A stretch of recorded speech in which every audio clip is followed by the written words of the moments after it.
41 വർഷത്തെ അംഗനവാടി അധ്യാപിക സേവനത്തിന് ശേഷം കായംകുളം പെരിങ്ങാല 76-ാം നമ്പർ അംഗനവാടിയിൽ നിന്നും വിരമിച്ച ഇന്ദിരാദേവിക്ക് നാട് സ്നേഹ ആദരവ് നൽകി. നാട്ടുകാരും കുട്ടികളും രാഷ്ട്രീയ പൊതുരംഗത്തുള്ളവരും ആദരവ് നൽകുവാൻ എത്തി. 41 വർഷത്തെ അംഗൻവാടി അധ്യാപക സേവനത്തിന് ശേഷം കായംകുളം പെരിങ്ങാല 76-ാം നമ്പർ അംഗൻവാടിയിൽ നിന്നും വിരമിച്ച ഇന്ദിരാദേവിക്ക് നാട് സ്നേഹാദരവ് നൽകി.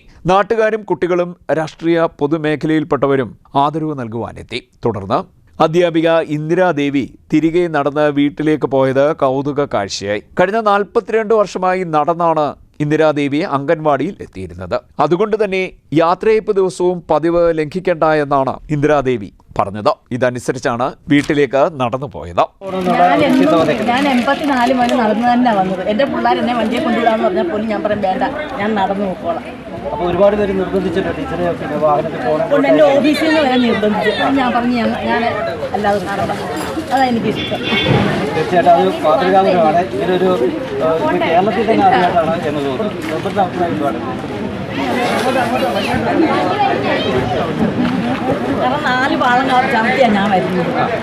അപ്പോൾ ആ വരുന്ന വഴി കുട്ടികളെയൊക്കെ ഒരുപാട് പേരെ കാണാറുണ്ടോ? എല്ലാവരും എനിക്ക് ഡാറ്റ പറയും നേരത്തെ പഠിപ്പിച്ചിട്ടുണ്ട്. ഒരുപാട് അനുഭവങ്ങളുണ്ടോ? ഉണ്ട്. മറിഞ്ഞു വീണിട്ടും ഉണ്ട്. അതെ. ഒട്ടനവധി പേർ ടീച്ചറിനൊപ്പം വീട്ടിലെത്തി പിന്തുണ നൽകി. CDNet news Kayamkulam.